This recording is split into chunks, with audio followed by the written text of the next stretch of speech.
Mu mawulire ge tulinawo we twogereranga omukutu gwa NTV ogwabadde gugaddwa essaawa yonna guyinza okuba nga gugenda kuggulwawo oluvannyuma lw'akazito akagambibwa okuba nti kaateekeddwa ku Jiwunye Muhoozi ebitongole eby'enjawulo bwe byavuddeyo ne bigenda maaso n'okuba nga biragira oba nga bimuteeka ku nninga okunnyonnyola nsonga ki gye yaviiriddeko kugenda maaso n'okuba nga ggalawo omukutu guno oba emikutu gino egiri wansi wa kampani emanyiddwa nga NAB. Jjukira naggambye kampani eno nnene eddukanya emikutu egy'enjawulo naddala mu East Africa oba olyawo n'okweyongerayo. Balina emikutu egy'empapula z'amawulire nga Daily Monitor n'emikutu emirala nga bwe ngenda ogikugamba. Balina radio stations omuli KFM, Dembe FM n'emikutu emirala era nga bwe ngenda okuba nga njikutegeeza. Balina ne zi TV stations nga si mu Uganda mokka, balina ne NTV Kenya, NTV Uganda, Spark TV n'emikutu emirala nga bw'ogenda ogenda maaso n'okuba nga ogitegeera. Kakati kampani eno lwawulidde amawulire gano abakulu okusinziira mu ggwanga erya Kenya era NTV Kenya be basinze okuvayo ne bateekawo embeera ne bateeka akazito ku musajja mukulu aduumira amagye g'eggwanga erya Uganda. Era wenjogerera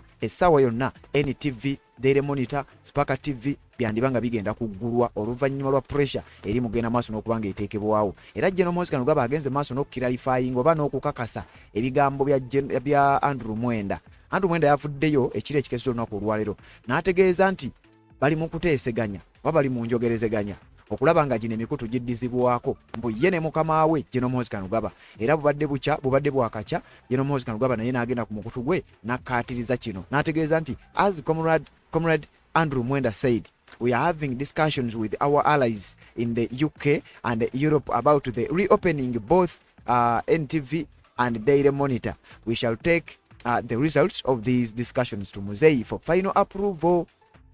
Nti bali mu nteeseganya ne ba allies baabwe okuva mu ggwanga lya UK ne mu mawanga amalala mu Europe okulaba nga baggulawo emikutu gino NTV ne Daily Monitor. Mbwera bwe banaaba bamaze okuteeseganya bino enteeseganya zaabwe ebinaaba bivudde mu nteeseganya zaabwe bagenda bitwalira kitaawe amanyiddwa nga Yoweri Kaguta Museveni nti alina okwapuruvinga nga kino kyongera okukakasa era n'okukkaatiriza ebigambo ebibadde byogerebwa nti Yoweri Kaguta Museveni newankubadde tannaba kubaako walabikira mu nsonga zino butereevu alina kyamanyi ku nsonga ezigenda mu maaso kubanga jjukira Muhoozi we yali agenda okuggalawo yategeeza nti yafunye okukkiriza oba okukkirizibwa oba yafunye olukusa okuva ewa kitaawe Yoweri Kaguta Museveni. Kakati ate akugamba nti bwe tunaaba bakuggulawo enteeseganya ze tulimu tugenda kukwata ebivudde mu nteeseganya tubitwalire Muzeeyi bw'anaatukkiriza ng'olwo tugenda maaso n'okuba nga tuggalawo nga tuggulawo emikutu gino. Kakati wenjogerera ensonga zitandise ogenda maaso n'okuba nga ziba era gwangu obeerera ku mukutu guno. Njagala okutegeeza nti essaawa yonna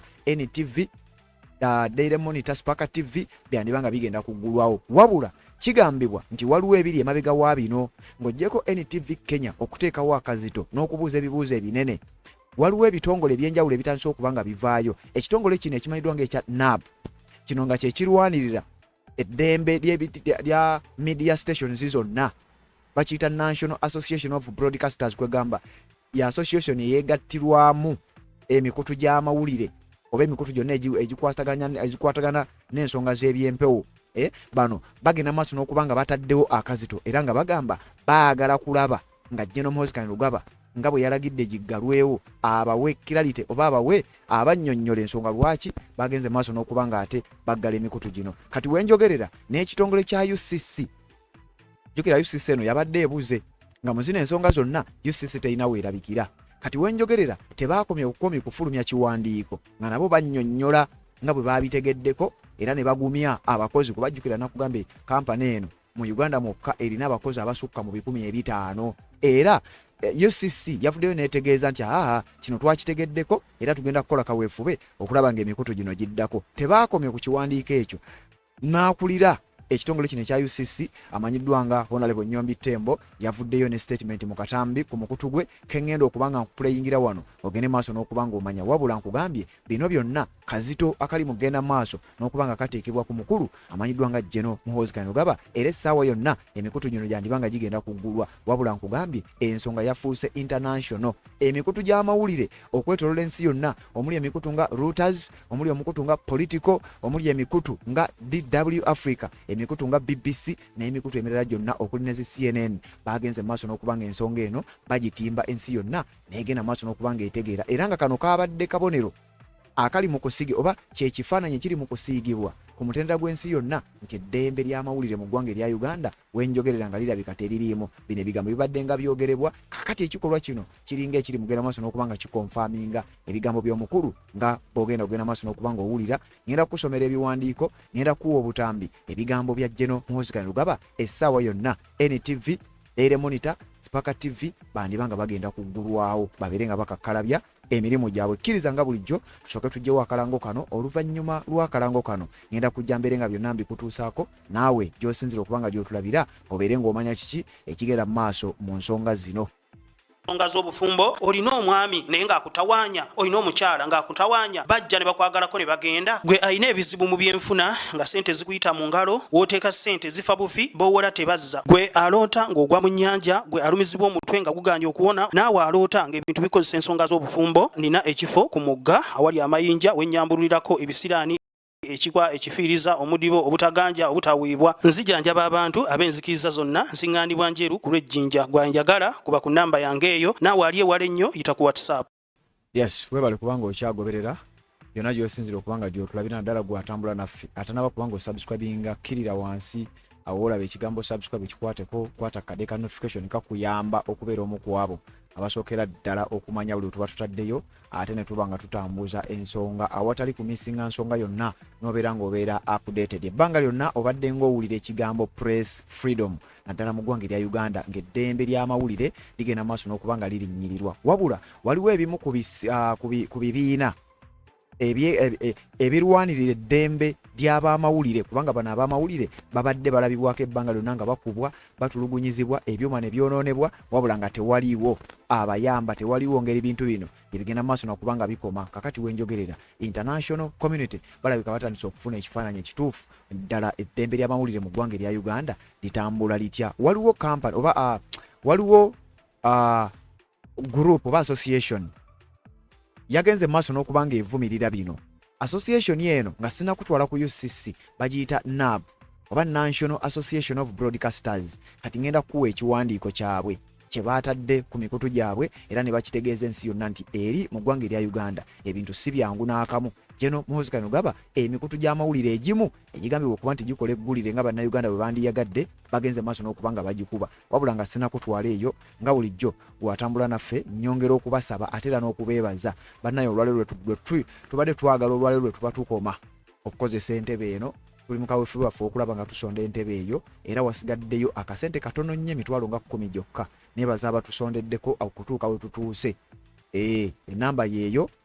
Abamanyi ensonga yaffe eno nsaba tubeere nga tetugitambuza kubanga tusigazaayo akasente katono nnyo emitwalo 10 gye gibulako okulaba nga tulaizinga essente ezo okulaba nga tufuna entebe eyo nga bwe mubimanyi era nga mugenda maaso n'okuba nga mubitegeera. So emitwalo 45 gimaze okuba nga giwera, tubulayo emitwalo 10 gyokka tubeere nga kino kigenda maaso n'okuba nga kiggwa. So bwe yandyagadde okuba nga okagattawaawo ennamba yange yeeyo osobola okujja ku WhatsApp, osobola okukuba, osobola okukola ki noba muteekako akasente ako ekyo ne tuba nga tukijjawo ensonga ne ziba nga ate zitambulira ddala. Mpozi ne mu ngeri y'enjawulo nyongera bategeeza ku mukutu gwaffe ogwa Red Zone 2 oba Destiny TV. Eno backup channel yaffe ntera okugitaaginga wansi awo mu description eya video gyemba nkoze ekigambo ekya bbulu ekigamba nti Red Zone 2 n'okikiriikingamu kikutwala butereevu paka ku channel eyo noba nga ogisubscribingako eyo backup channel yaffe. Era bwondaba wano bwondaba ne ku channel eyo tugikola olw'ensonga nti twafuna warning ku channel eno just in case anything happens tuba tusobola okuswitchinga ne tuba nga tukakkalabiza ku channel. So gwakkiririza mu mpeereza yaffe era nga bitukula bigenda maaso n'okuba nga obyagala subscribinga ku channel eyo atanagisubscribingako okole ekintu kyekimu kwata kade aka notification kakuyamba okunotifyinga buli bwe tuba tutaddeyo ate tubeere nga tutambula mu ngeri ey'enjawulo. Obeere nga neyo nayo tomisinga nsonga yonna. Kakati wuliriza bulungi nnyo newenkoledde akatambika nga ku offices eza Daily Monitor, Daily Monitor, KFM n'emikutu gyonna egiri wansi wa NMG gyonna gikyagenze maaso n'okuba nga giggalwa oba gikyagenda maaso n'okuba nga giri sealed, gikyali mugenda maaso n'okuba nga abawanvu n'abampi ab'Amaje abadeployingiddwa bakyaliwo ku bifo ebyo oba ku premises ezo bakyagenda maaso n'okubanga bataddewo ebyokwerinda tebakkiriza muntu yenna agenda maaso n'okubanga ayingira era biri inaccessible tosobola kumala gava eno n'ogenda maaso n'okubanga okuyingira kakati kwentegeddeko ekiwandiiko kino kinkakasizza nti ekitongole kya NAB oba NAB bavuddeyo ne bagenda maaso n'okubanga bavumirira ekikolwa kino ekigenze maaso n'okubanga kikolebwa era essaawa yonna ebigambo Jiwunye Muhoozi Kandugaba bino byandibanga bijja kumwonoonekera essaawa eno ogenda kubanga otegeera ebintu butya bwe bigenda maaso n'okubanga bitambula Amaje gakyayunguddwa abawanvu n'abampi bakyayunguddwa kigambibwa nti okuggulwawo bijja kumala kuggulwawo then Amaje agayiriddwawo galyoka gagende maaso n'okubanga gaggyibwawo kati okusinziira ku mukutu ogwa Nile Post bawandiise ne bakakasa ekitongole kino ekya NAB bafuddeyo ne bateekawo embeera ey'akazito okulaba nga bakaka omukulu ono ogenda maaso n'okubanga akkiriza omikutu gigende maaso n'okubanga gikakkalabya emirimu gyagyo mu kiwandiiko kino bagamba nti NAB seeks clarity over suspension of Nation Media Group Uganda operations jjukira nakugambye kampani eno nnene erina stations ez'enjawulo wabula okuggalako eby'omu Uganda abakulu bagambye nti muggadde NTV ya Uganda muggadde branch temuggadde kampani era n'akulira kampani eno jjukira yalabuddwa nti naye anoonyezebwa ku biragiro bya Jiwunye Muhoozi Kandugaba nga bwe walabye olunaku olwajjo we twabikuwadde kati wuliriza mu kiwandiiko we batugamba The National Association of Broadcasters NAB has expressed concern over the suspension of Nation Media Group NMG, Uganda's television, radio and newspaper operations, saying it is engaging government authorities to establish the circumstances surrounding the action and seek an amicable resolution. Ekitongole kino ekyegattiramu abaweereza ku mikutu ekimanyiddwa nga National Association of Broadcasters balaze obwennyamivu bwabwe olw'okususpending emikutu gya NMG, Nation Media Group, okuli NTV, Daily Monitor n'emikutu emirala. Kakati bano kye baakoze bagamba nti bagenze maaso n'okwengeginga authorities, government authorities ndowooza wano okusingira ddala ebeera UCC ne babategeeza ku kikolwa Jiwunye Muhoozi Kandugaba kye yakoze era ne basaba nti wano weetaaga okubaawo clarity oba weetaaga okubaawo kye bayita clarification twagala mubeere nga mutunnyonnyola gino emikutu gyakoze eki. In a holding statement issued on June 28th 2026, NAB said it was closely monitoring developments involving its member outlets, NTV Uganda, Spark TV, Dembe FM, KFM, the Daily Monitor, and the East African, following the suspension of their operations. Ekitongole kino ekya National Association of Broadcasters bategeezezza abakulu nti ekiwandiiko ngenda kikuwaakaawo bakiwandiise nga 28 olunaku olwajjo bategeezezza abakulu nti tubadde tugoberera era tubadde twetegereza ensonga zonna nga bwe zaatandise ne tulaba kampani ziri wansi waffe kubanga nabo baregisteringa wansi wa NAB ba National Association of Broadcasters bano bonna balina okubanga baregisteringa wansi w'omukago ogwo oba wansi w'ekibiina ekyo. Kakati ekibiina kirumbye abakulu mu gavumenti ne babagamba twagala mutunnyonnyole kuba bino tubadde tubyetegereza okuva gye byatandikidde, twagala tunnyonnyolwe, twagala tutegeere ddala emikutu gino gyakoze eki okugenda maaso n'okubanga mugiggalawo gye tumanyi obulungi ennyo nti tegirina musango, twagala mugutubuulire tugende maaso n'okubanga naffe tulaba we tutandikira. Kakati babagambye omukutu gwa NTV Uganda, Spark TV, Dembe FM, KFM, Daily Monitor ne The East African tubamanyi bulungi nnyo era kwegamba baregisteringa naffe bwe baba bakuggalwawo nga bwe kyabadde balina okubanga balina omusango era tulina okubanga naffe tugutegeddeko.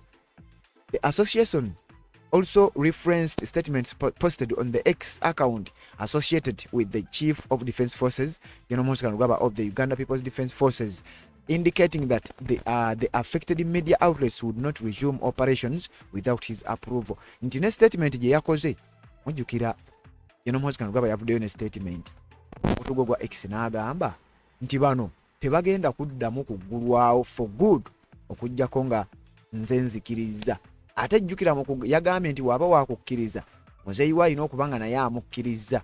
Kati National Association of Broadcasters bagamba nti bino twagala mu bitunnyonnyole kuva ddi nga lino ejjoogo likolebwa. Ebigambo bino byafulumidde mu kiwandiiko ekyafulumidde ku mukutu ogw'amawulire ogumu gwe nkugambyeko ogwa Nile Post. Kakati nga sinaba kubanga nkutwala eyo njagala kukugirawo kiwandiiko kyabwe era bano nkugambye wano babadde bategeeza UCC jjukira bino byagenza okubaawo nga UCC eringa etalina weerabikira balinga abatamanyi nti bino bigenda mu maaso nga tebalina statement gye bafulumya tebalina kye bannyonnyola nga buli omuntu yeebuuza UCC omulimu gwayo ki naddala mukadde nga kano kubanga UCC yabadde ina okwissuinga order ey'okuggalawo omukutu guno ogwa NTV oba aba Spark TV oba omukutu gw'amawulire gwonna kati ekitongole kya UCC kigambibwa okuba nti nakyo kyabadde kiteekeddwa ku nninga wabula nga sinakutwala ku UCC njagala nkugirewo ekiwandiiko kino aba NAB kye bawandiise kye nkugamba nti kyekiri mugenda maaso n'okuba nga kiteeka abakulu ku nninga mu kiwandiiko ekyo bawandiise ngenda kusoma mwezi 28 omwezi ogw'omukaaga omwaka 2026 ne bagamba nti National Association of Broadcasters bawandiise bwe bati for immediate release holding statement on the situation at Nation Media Group Uganda. The National Association of Broadcasters NAB is closely monitoring the unfolding situation regarding the shutdown of our member stations. Bwe bagamba member stations baba bategeeza emikutu gino nti bamemba mu mukago guno wa mu association eno bano bamemba era bagamba nti twagala okumanya bawandiikidde gavumenti ya Uganda nga bagamba twagala okumanya ensonga eyaviiriddeko okuggalawo kubanga jjukira General Muhoozi Kalugaba bakugambye ye yasooka okutwitinga ng'alaga nti atoye order era mu kutowa order bwakera bukeezi ku makya Amaje ne gayungulwa ne gayiika ku offices z'emikutu gino nga kitegeeza ebintu byonna tebyakolebwa mu mateeka ebintu byonna tebyakolebwa kubanga ekitongole kya UCC kyekyali supposed okugenda maaso n'okuba nga kikola omulimu guno kyokka ekyewuunyisa ekitongole kya UCC kibadde tekinnaba kubaako kigambo kyekyogera paka bano aba NAB bwe bataddewo embeera ne bateeka abakulu ku kazito era oluvannyuma lwe bateeka ku kazito njagala okutegeeza baagonze ne bagenda maaso n'okuba nga ate babaako kye boogera wabula kankuwe aba NAB baayogedde biki bagambye twagala mutunnyonnyole ensonga nga mugituwanga eri kiriya lwaki NTV, Spark TV, Dembe FM, KFM, Daily Monitor ne East African zagenze maaso n'okuba nga ziggalwawo eziri wansi wa Nation Media Group wano mu Uganda mokka bajjukira nakugambye gino emikutu company eno ekwasaganya emikutu mingi era emikutu egyo tegiri mu Uganda mokka emikutu giri mu East Africa giri mu mawanga ag'enjawulo naddala wano ku lukalu oba mu region eya East Africa omukutu guno guddukanya emikutu okuli kye bayita Business Daily waliwo omukutu gwe bayita The Daily Nation guno gwe Kenya waliwo kye bayita Easy FM waliwo kye bayita KFM The Daily Monitor NTV Kenya NTV Uganda QFM Taifa Leo ne The East African wabula wano okugattako osobola okugattako omukutu gw'amawulire ogw'empapula ogw'ebyemizannyo ogumanyiddwa nga ennyanda eyo nayo ya Nation Media Group era nga aba NTV Daily Monitor Spark TV nabo bagenda maaso n'okubanga ba sister companies kakati bano bawandiise ekiwandiiko kyabwe kyenjagala okukumalirayo bagambye bwe bati we also take note of the statements on the X handle affiliated to the Chief of Defence Forces of the Uganda People's Defence Forces UPDF indicating they will not reopen without his permission.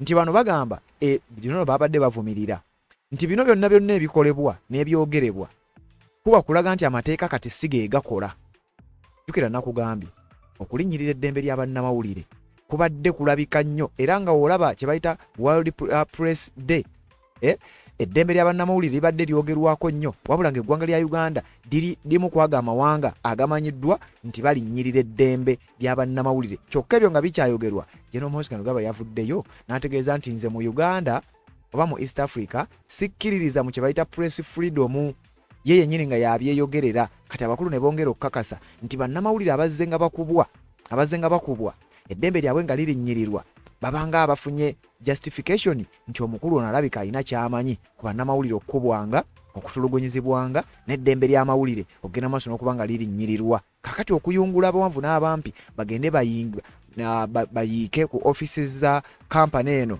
nga kaweefube wakulaba nga aggalawo emikutu gino awatali kusooka kukwasaganya na UCC kubanga UCC yeteekeddwa ogenda maaso n'okuba ng'ekola omulimu guno. Ate ne UCC ng'egukola eteekeddwa ogukola ng'ebawa ensonga, ate ensonga eyo erina okuba ng'erikkiriya. Kakati General Muhoozi Kainerugaba ye yakikoze nga ye, ebigambo ne byongera ogenda maaso n'okuba nga byonooneka. Kakati bano aba NMG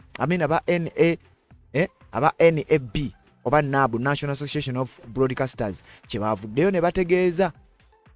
Era wano wansi bagambye bwe bati, we are deeply concerned about this action and its impact on the media ecosystem and the rights are enshrined under the 1995 Constitution of the Republic of Uganda as amended. Nti tuli concerned nyera twakwatiddwako nnyo ku kino ekikolwa nga tukimanyi mmwe mufuga abantu nga mubagamba nti mubafugira ku mateeka, era mulina constitution eya 1995 as amended ng'erina byeyogera nga bwe nagikusomedde olunaku lwajjo, ng'erina bweyogera nti eddembe ly'abamawulire lirina okuweebwa ekitiibwa. So kaakati tubuuza gavumenti ya General Kaguta Museveni, ebiragiro bya General Muhoozi Kainerugaba byavudde bitya ku mulamwa, era kijja kitya okubanga ebirowoozo bino oba ebiragiro bya General Muhoozi Kainerugaba bisobola okwaffecting era bisobola okuleetera okusalawo okugenda maaso n'okubanga kwenyigiriza abalala naddala mu sekita eno ey'amawulire. Era bano tebaakomyawo, baawandiikidde ne UCC. Era wano wansi nga bagamba, at this stage NAB is formally reaching out to the Ministry of ICT, the Uganda Communications Commission and the Chief of Defence Forces to seek clarity and pursue an amicable resolution. Bano balumbye Ministry ya ICT, Information and Communication Technology, bagirumbye bagala clarity, bagala clarification. Balumbye UCC, Uganda Communications Commission, ebabuulire nayo lwaki kino kyapeninze. Bano okumanya tebatya balumbye ne General Muhoozi Kainerugaba, era ne bamulumba ku nsonga y'emu nga basiikinga clarity okugenda maaso n'okubanga babannyonnyola lwaki emikutu gino gyaggaddwa, ate era babadde ne kaweefuba okulaba nga emikutu gino giggulwa awataliwo kakwakkulizo konna. Kubanga jjukira bwe baggadde emikutu egyo mu kugiggula wateeberezebwa okubaawo ebyatontabaala sikutabaala. Kati bano bagamba twalumbye abakulu bano oba abavunaanyizibwa ku nsonga zino bano, General Muhoozi Kainerugaba kuba ye yatoye order ate nga ye CDF, UCC ne Ministry ya ICT kubanga nabo bavunaanyizibwa ku bino. Kati twagala tulabe ensonga y'okulaba nga gino emikutu giggulwawo nga temuli mu bukwakkulizo titugenda baleka mukole naye ate bino temubikola. Teweerabira nti NTV guno si gwe mulundi ogusoose okugiggulawo nga bwe nakuwadde akatambi olunaku olwajjo. Kakati bano babadde kigambibwa nti bino baabimanyiira kuba babadde nga babaggulaggulawo, babadde nga baggala omukutu guno gwa NTV. Era oluvannyuma lwa omukutu guno oba oluvannyuma lwa NAB, National Association of Broadcasters, okubeera nti balumbye Ministry ya ICT, ne balumba ekitongole kya UCC, ne balumba General Muhoozi Kainerugaba, ne balumba buli gwe balowooza nti gwe kikwatako. Aba UCC wano we baazuukukidde nabo ne bafulumya statement, era nga statement yaabwe naye egenda maaso n'okukakasa nti kino tebakiinaamu mukono, era nabo bennyini bakivumirira wabula nga tebalina waakuyita kugenda maaso nakubanga bakivumirira. UCC nga bakamala okufulumya ekiwandiiko, akulira ekitongole kya UCC amanyiddwa nga Honorable Nyombi Tembo yavuddeyo n'asooka ayogera ebigambo nga ye. Kati nga sinnakuwa kiwandiiko kya UCC kasooke nkuwa ebigambo bya Honorable Nyombi Tembo ono nga yakulira ekitongole kino ekya Uganda Communications Commission abaafulumiza ekiwandiiko regarding NTV Daily Monitor Spark TV closure ku biragiro bya General Muhoozi Kainerugaba. Bw'ati bwe yagambye. Dear consumers of broadcasting services, the Uganda Communications Commission has noted and is aware of the circumstances that have led to the nation media groups, broadcasting outlets to be off air. These outlets include NTV, Spark TV, KFM, and Dembe FM. We are aware that these outlets are off air. We are engaging the stakeholders within the broader government institutions, making consultations so that we get the full picture of the situation as it unfolds. When we get the full picture with all the facts, as a regulator, we shall issue a comprehensive statement. We ask for calm because every situation is under control. Consultations are being made, and we are making very, very good progress in getting the full picture, which we shall use to inform you of what is happening. Nice weekend. Thank you. Oyo ye Honorable Nyombi Tembo akulira ekitongole kya UCC yavuddeyo n'ebigambo ebyo nga bwe wabiwulidde era bw'atyo n'agenda maaso n'okuba nga ayongereza ku ebyo ebyawandiikiddwa mu kiwandiiko kyabwe kye bagenze maaso n'okuba nga bafulumya mu kiwandiiko ekyo. Njagala ogenda maaso n'okuba nga nakyo nkikuyitirayitiramu oyongere ogenda maaso n'okuba nga otegeera nti akazito akateereddwawo ekitongole kiri ekya NAB oba National Association of Broadcasters tekyalese ensonga zino kyekimu. Kakati ekitongole kya UCC bafulumiza statement mu butongole ne bagiteeka ku official website yaabwe era nabo bagifulumiza nga 28 ogw'omukaaga 2026 olwadde lunaku lwa Sunday ne bagamba bwe bati UCC engages stakeholders following nation media group outlets going off air. Ekitongole kino kyatuta obuvunaanyizibwa ne bagenda maaso n'okuba nga beengaginga ba stakeholders kitegeeza bano abakwatibwako abakulira NMG abawadde ebiragiro Jiwunye Muhoozi Kyanogaba n'abalala abakozi ku mikutu gino kitegeeza wabaddewo enjogerezeganya. The Uganda Communications Commission has noted the circumstances that have led to the nation media group's outlets including NTV Uganda, Sparker TV, Dembe FM and KFM going off air. Gino emikutu gyonna nga bwe nkugambye gyavuddeko tegiriiko. Wabula aba UCC bagamba bakitegeddeko bulungi nnyo era ne bengeginga ba stakeholders abalowoozebwa okuba nti be bakwatibwako ku nsonga zino. Era oluvannyuma lwa bino ne bategeera circumstances ezaaviiriddeko jjukira mu kubijjako ensonga tezannyonnyoddwa. Kati aba UCC bagamba baategedde oluvannyuma lw'okwengeginga ba stakeholders ne bategeera circumstances lwaki Nation Media Group's outlets zagenze maaso n'okuba nga ziggyibwako zezo stations ze nkusomedde. Ne bagamba nti consultations have begun with the relevant government stakeholders to obtain verified information. The Commission urges the public to remain calm and allow this consultation to proceed. We will provide further updates and as appropriate once the consultations conclude. Nti ekitongole kino kikyagenda maaso n'okuba nga making sure nti bagenda okwengeginga ba stakeholders abalala okulaba nga boogerezeganya n'abakulu mu gavumenti okulaba butya bwe bayinza okuba nga bakkiriza emikutu gino giggulewo, butya bwe bayinza okulaba nga ebintu bino bigenda maaso n'okuba nga bisolovingibwa amicably nga tewali muntu agenze maaso n'okuba nga ate anyigiriza munne naye nga tejjukira Jiwunye Muhoozi Kyanogaba yatugambye nti tebajja kuddamu kuggulawo okujjako nga yakkiriza. Kati ate UCC etugamba yo eri mu kaweefube wakulaba nga bano baggulawo era ng'ensonga bazisolovinga amicably. Kakati NTV eno gy'olaba nga bwe nkugambye mukutu oba NTV Uganda waliwo NTV Kenya. Kati NTV Kenya y'emu ku media ezigambibwa okuba nti z'amaanyi wano mu East Africa era nga bw'olaba NTV Uganda bweri. Kati NTV Kenya nga sister company eya NTV Uganda okuva kino lwe kyapeninga babadde bakuba eggulire erigenda mu maaso n'okuba nga lyexposinga Jiwunye Muhoozi Kyanogaba n'amaanyi amangi gagenda maaso n'okukozesa. Bimu ku bigambo NTV Uganda bye yalinga eyogera ekyewunyisa kati mukadde kano NTV Kenya eringa eyatandikidde NTV Uganda we yakomye. Kati bagamba tujja naffe genda maaso n'okuba nga tubalabisa. NTV Uganda we yakomye NTV Kenya weetandikira. Waliwo amawulire agabadde gasomebwa era NTV Kenya neereeta ebimu ku bye balowooza mu byandiba nga bye byaviiriddeko NTV Uganda ogenda maaso n'okuba nga eggalwawo. Nga NTV Uganda tennaggalwawo ya raising ekibuuzo nti Jiwunye Muhoozi Kyanogaba ali waggulu w'amateeka.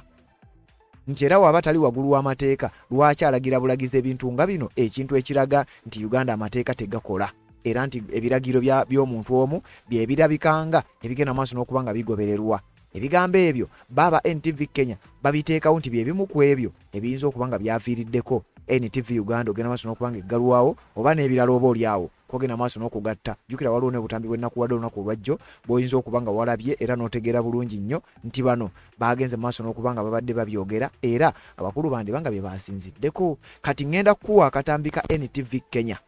Amawulire mu ggwanga lya Kenya gaasiibye gali ku kino eky'eggwanga lya Uganda okubanga CDF yaduumidde oluvannyuma lwa NTV okubanga yamunyizizza mbu yaduumidde eberenge eggalibwawo abawanvu n'abampi ne babayungula ne bayiika oba ne beeyuwa ku offices za kampani eno ne baba nga bajjako ebyuma byonna ne babitwala n'abantu abamu ne baba nga tebakyabakkiriza kugenda maaso n'okubanga bayingira awo. Kati NTV Kenya obwedde esoma eggulire eryo oba ng'ereeta ebintu NTV Uganda oba oliawo byeyandireese. Wuliriza akatambi kano. Now, 11 days ago, NTV Uganda, our sister station, ran a feature asking a pointed question. Is General Muhoozi Kainerugaba above the law? Tonight, he appears to have answered. Uganda's Chief of Defense Forces and son of President Yoweri Museveni has ordered the indefinite shutdown of the Nation Media Group's entire Uganda operation. NTV Uganda, Spark TV, The Daily Monitor, KFM, Dembe FM, all dark tonight. Their premises under military siege, their managing director being hunted. The East African region's press bodies say this is one of the gravest assaults on media freedom in the region's recent history. Meanwhile, Nation Media Group Uganda has this evening released a statement. NTV Weekend Edition this Saturday. This was the last live news broadcast from NTV Uganda on Saturday evening, just after midnight. Kati wano babagezaako okulaga ezimu ku broadcasts oba agamu ku mawulire oba ebimu ku ebyo NTV Uganda bye yasembyeyo okukola nga tennagibwa ku mpewo. Jjukira NTV Uganda yennyini yakoze eggulire eryo lyenkulaze era n'ako akatambi be baakakutte. Kati NTV Kenya bali mu kulaga NTV Uganda kye yasembyeyo okukola ekiyinza okuba ng'abakulu bano kye kyagenze maaso n'okuba nga kibanyiiza. NTV Uganda okugijjako tekyayimiriza kampani eno ogenda maaso n'okuba nga ekola ebyo bibadde egenda maaso n'okuba nga bikola ebirowoozebwa tebye-exposinga abakulu era nga byensonga lwaki byabanyiizizza. Kakati wuliriza. Soldiers moved on the Nation Media Group headquarters in Namuwongo, Kampala. By 5 a.m. Sunday morning, NTV Uganda and Spark TV had gone dark. KFM and Dembe FM fell silent. Staff inside were told no one enters and no one leaves. The orders did not come through Uganda's Communications Commission. Kyekiri kyenkugambye eno NTV Kenya eri mu kugezaako kunnyonnyola butya emikutu gy'abannaabo sister channels zaabwe sister companies zaabwe engeri gye zaggaddwamu okuggalawo TV station oba omukutu gw'amawulire. Ekiragiro kyandibadde kiva eri UCC. Kati wano kye bakugamba nti enzigalwawo gye bino n'ebintu bisobola n'okgendako mu mateeka. Ekiwandiiko tekyavudde eri UCC, ekiragiro tekyavudde wa Nnyombi Tembo wabula byavudde wa Jiwunye Muhoozi Kainerugaba. Ate n'ekiragiro ekyo okujja tekyazze mu buwandiike wabula abawanvu n'abampi baabayungudde buyunguza Amaje military sima ya SFC ne basalako obusazi era bagamba abamu mbu n'ebimu ku byuma byatwaliddwa obwedda babikwakkulayo bukwakkuzi ne babitwala. Ekyo ekintu tekikkirizibwa mu mateeka. Kati NTV Kenya kyeri mugezaako okubanga ennyonnyola ku sister company yaabwe eyagenze maaso n'okubanga ekolebwako ebikolobero bino. Wuliriza. Nor through the Media Council established under the Press and Journalism Act. It came through X from a man in military uniform. General Muhoozi's X account feed reads like a thriller script. Just over a week ago, NTV Uganda aired a feature asking whether General Muhoozi Kainerugaba had become Uganda's untouchable lawbreaker, examining his prolific and provocative social media posts, from threats against neighboring countries to remarks targeting opposition figures, and asking whether he had placed himself above the law. In a sequence of posts through the night and into Sunday, General Muhoozi announced, escalated, and celebrated the shutdown. At 1:02 Sunday morning, he said NTV and Monitor are being shut down from today. Minutes later, he says, both NTV and Monitor will not reopen without my permission.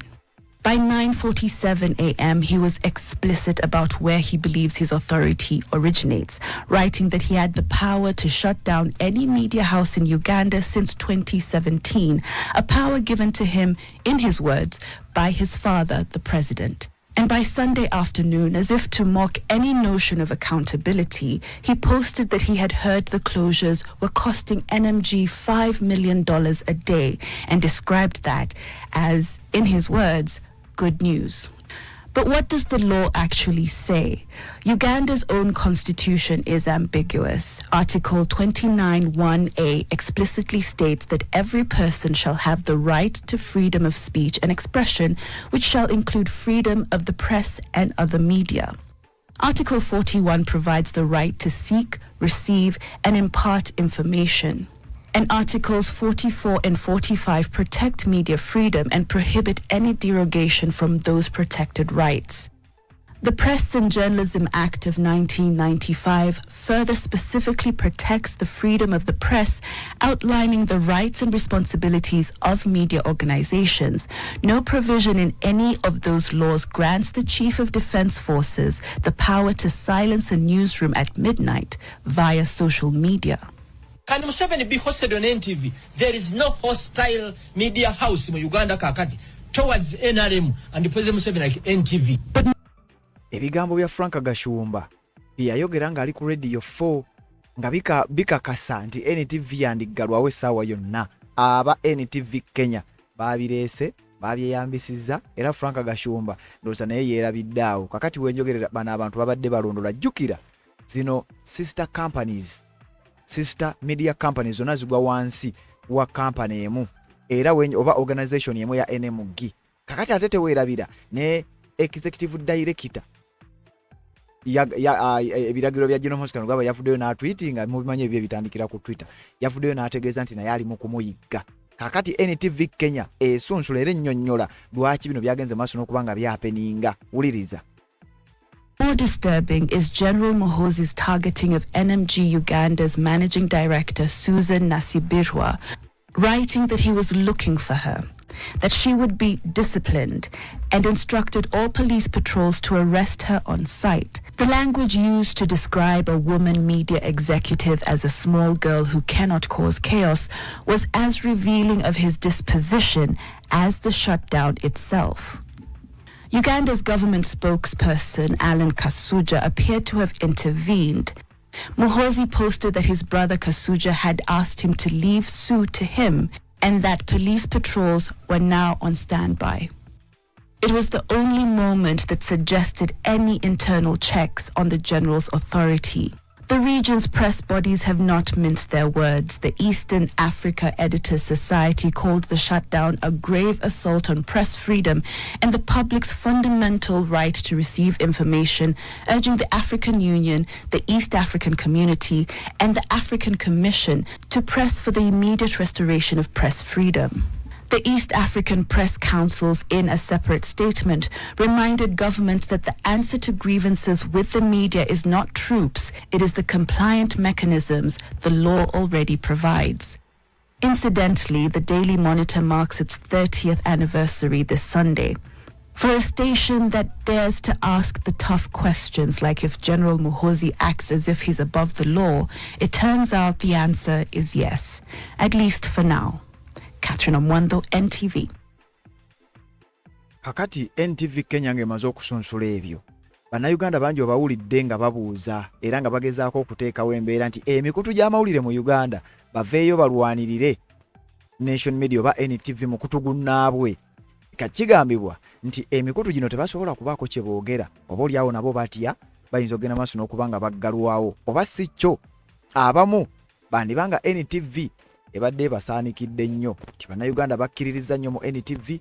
Bannayuganda babadde batandise okuwa NTV amatu era nga gye bagenda maaso n'okuba nga bagoberera kampani eno egambibwa okuba nti tewaliyo yadde omukutu gw'amawulire oba media station yonna eyavuddeyo n'evumirira oba n'edimandinga NTV, Spark TV, KFM oba media stations zonna eziri wansi wa NMG okubeera nga ziggulwawo. Tewali yadde BBS, tewali yadde Baba TV yadde omukutu gwonna nti gwavuddeyo ne gugenda maaso n'okubanga agulwanirira NTV. Kakati wano ebibuuzo bigenda maaso n'okubanga bitambula nti bano bo bakkiriza era bannayuganda beebuuza nti kati tugambe nti bano bo bakolera abakulu bakugamba bakola ebyo gavumenti byegenda maaso n'okubanga byetaaga ebyo ebibuuzo ne bigenda maaso n'okubanga biteekebwa sayidi awo. Kakati wenjogerera eddembe ly'amawulire mu ggwanga lya Uganda ekintu ekibadde kyogerebwako obwogerebwa kati kifuuse international community egenda maaso n'okubanga emanya nti mu ggwanga lya Uganda teriyo ddembe ly'amawulire kye bayita press freedom. Era ebigambo bibadde byogerebwa kati n'ebirabikako bitandise okugenda maaso n'okubanga biri biti bikwata amakubo ga njawulo. Uganda egenda maaso n'okubanga yengeri yegenda maaso n'okubanga emanyikaamu okwetooloola ensi yonna. Oluvannyuma lwa statements zino n'ebigambo byonna ebyayogeddwa ne statement gyenkuwadde eyavudde mu bakulu aba UCC, ekitongole kya UCC kikakasiddwa nti essaawa yonna NTV Spark TV emikutu gino gyandibanga gigenda kuggulwawo. Nga tuvudde ku bigambo bya Jiwunye Muhoozi Kainerugaba n'ebigambo ebya UCC nga kwe tugenda osinziira ngende maaso n'okubanga nkuwa ekiwandiiko kino nti kati mu ababadde banyumira NTV mubeere alaati kuba essaawa yonna omukutu gugambye okuba nti gugenda kuddizibwako ku mpewo oluvannyuma lw'ekiwandiiko kino kyengenda okubanga nkusomera obeere ng'ogenda mu maaso n'okubanga ate nakyo okitegeera bulungi nnyo. Wuliriza kino ekiwandiiko nga kyafulumidde ku mukutu baguyita theage.ug mukutu gw'amawulire official website era nabo bakakasizza mu kiwandiiko kino nga bakakasa nti emikutu gino oba biragiro bya Jiwunye Muhoozi Kainerugaba oba binaba biragiro byani gigenda kuggulwawo essaawa yonna. Baatugambye NTV Daily Monitor to reopen soon era nga n'ekitongole kya UCC nga bwe kyakakasizza. Wuliriza, Uganda Communications Commission has announced that it is consulting relevant government stakeholders following the interruption of broadcasting services by several nation media groups, Uganda outlets including NTV, Uganda, Spark TV, Dembe FM and KFM. Emikutu ejo essaawa yonna gigenda kubanga giggulwawo. Ebigambo ebyayogeddwa Nyombi Temba akulira ekitongole kya UCC nabyo babikootinze wano. The Uganda Communications Commission has noted the circumstances that have led to the nation media groups outlets including NTV Uganda, Spark TV, Dembe FM and KFM going off air. Nyombi Tembo yabitegeezezza nga bwe nkuwadde akatambi nti bamaze okutegeera era baategedde lwaki radio zino oba TV ezo zageze maaso n'okubanga ziggalwawo era bali mu kukikolako, bali mu kaweefube obw'okulaba nga bano baddamu ogenda maaso n'okubanga bakakkalabya. Ebimu ku bigambo ebyasinze okuleeta obunkenke mujjukira tweet Jiwunye Muhoozi gye yataddeyo ng'ategeeza nti yategeddeko NTV oba Daily Monitor bafiirwa ssente eziri mu bukadde nga 500 eza Uganda buli lunaku lumu bwe ruti. Era ekyo ne kibuviirako okugamba nti kakati bano batuuse wembaagala. Bwe banga tebakyafuna ssente ezo kitegeeza bajja tandika okuŋŋondera. Ssente zibadde nnyingi nnyo ze bagenda maaso n'okubanga bafuna tetugenda kuzikkiriza zibeere nga zifunibwa. Kakati ekyo ekigambo ne kyongera okusajjula embeera. Wabula oluvannyuma n'addamu n'atweetinga nti agamba nti ziri $5 million per day. Bwe tugatta Daily Monitor ne NT okumanya bano abakulu baakoze loosi, abasajja baabakozesezza loosi. Wuliriza, okusinziira ku Jiwunye Muhoozi Kainerugaba yagambye nti nkitegedde luvannyuma NTV ne Daily Monitor bokka babiri bwe bati buli lunaku babadde bakola $5 million per day bombi. Era n'abagamba mulaale gye yagenze maaso n'okubanga bafiiriza kati bale ennaku ze baakamala oba ze bagenda okumala nga tebakola. Jjukira bayina abakozi, nakugambye nti bano bayina abakozi abakunukkiriza sinakindi okusukka mu 500. Kati abo abakozi abasukka mu 500 nga bonna babasasula ate nga babadde bakola ssente zino kumpi on a daily basis. Kakati oluvannyuma lw'okuggalwawo bagambibwa okuba nti ssente bazifiirwa. Kyokka ebiragiro by'omukulu tebyakomyawo. Wulira we yagambye, the closure of NTV and the Monitor is just the beginning. Nti okuggala emikutu gino eyo just ntandikwa, sinnaba kutandika. Bingi byakyagenda maaso n'okukola byebiriwa.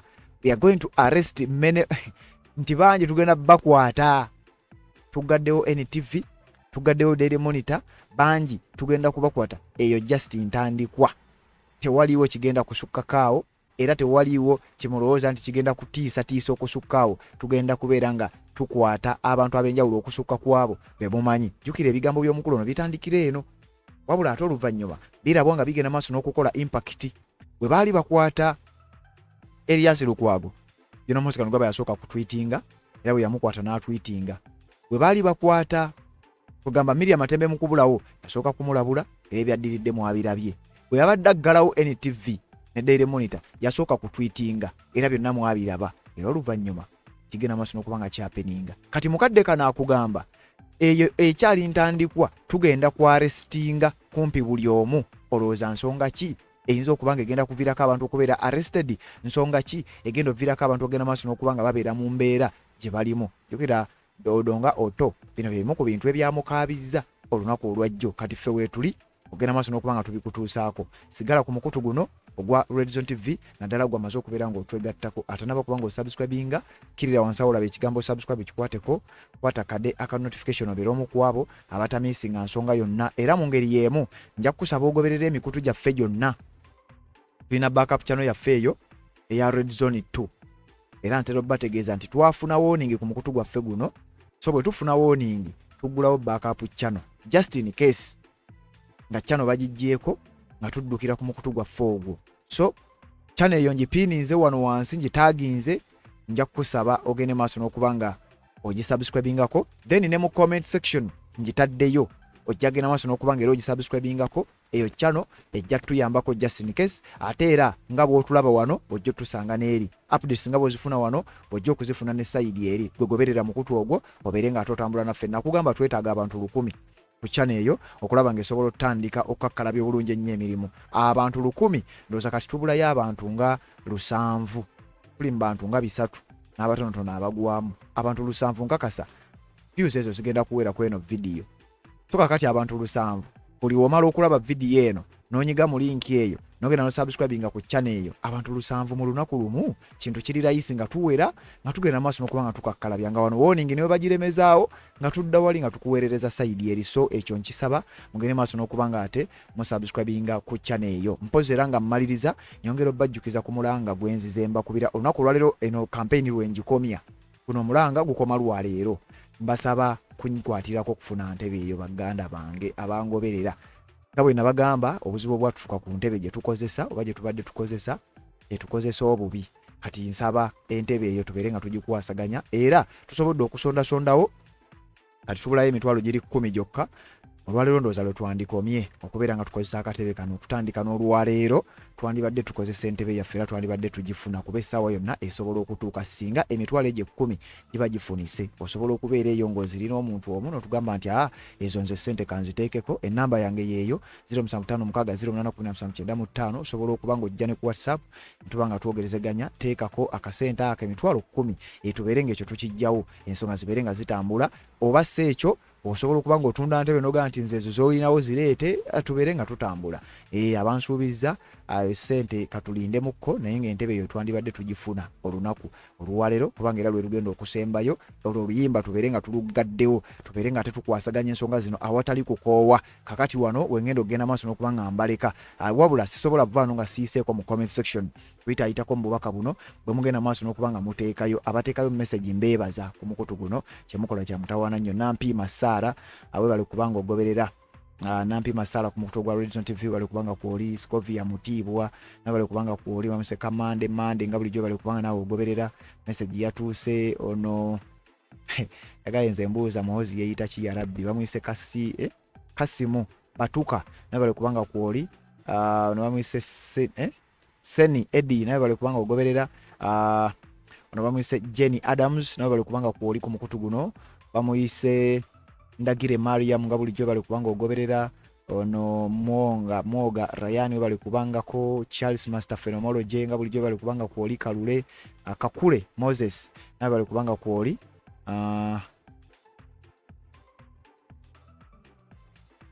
ono bamwise Kasimu Batuka Chiza Anthony bali kubanga nawe kwoli Koja Freddy naye bali kubanga ogoberera Sentongo David nga bulijjo bali kubanga ogoberera ono bamwise Sylvia Mbazira bali kubanga kwoli Sauda Sound nga bulijjo bali kubanga kwoli bamwise East Side bali kubanga kwoli Azamosh nawe bali kubanga kwoli Safari Abdalla Atwoki nawe bali kubanga ogoberera ono bamwise Anoye Baboti nawe bali kubanga ogoberera ono Charles Master Phonology Elisa we balikuwa naye kuoliko Jeffred we balikuwa ngogobera message yatuuse ono bamuyise Winston William naye balikuwa kuoli Anayiga Baburanga bulijjo balikuwa ngogoberera Musitwa Muhammad we balikuwa kuoliko Joseph naye balikuwa ngogoberera Analuwoza Atauth naye balikuwa kuoli Ashamia Nasozi we balikuwa ngogoberera ono bamuyise Sauda Sound we balikuwa kuoli Alawi Lubega naye balikuwa ngogoberera message yatuuse bulungi nnyo ono bamuyise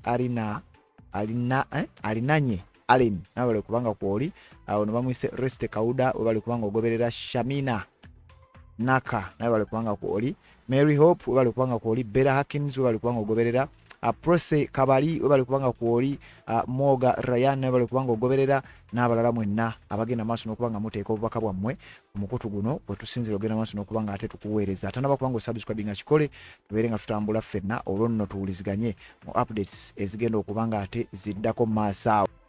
Nsonga z'obufumbo olina omwami naye ng'akutawanya olina omukyala ng'akutawanya bajja ne bakwagalako ne bagenda gwe alina ebizibu mu byenfuna nga sente zikuyita mu ngalo wooteeka sente zifa bufi b'owola tebazza gwe aloota ng'ogwa mu nnyanja gwe alumizibwa omutwe nga guganja okuwona naawe aloota ng'ebintu bikozesa ensonga z'obufumbo nina ekifo ku mugga awali amayinja wennyambululirako ebisiraani ekikwa ekifiiriza omudibo obutaganja obutaweebwa nzijanjaba abantu ab'enzikiriza zonna nsiŋŋaanibwa njeru ku lw'ejjinja gwanjagala kuba ku nnamba yange eyo naawe aliye wale nnyo yita ku WhatsApp.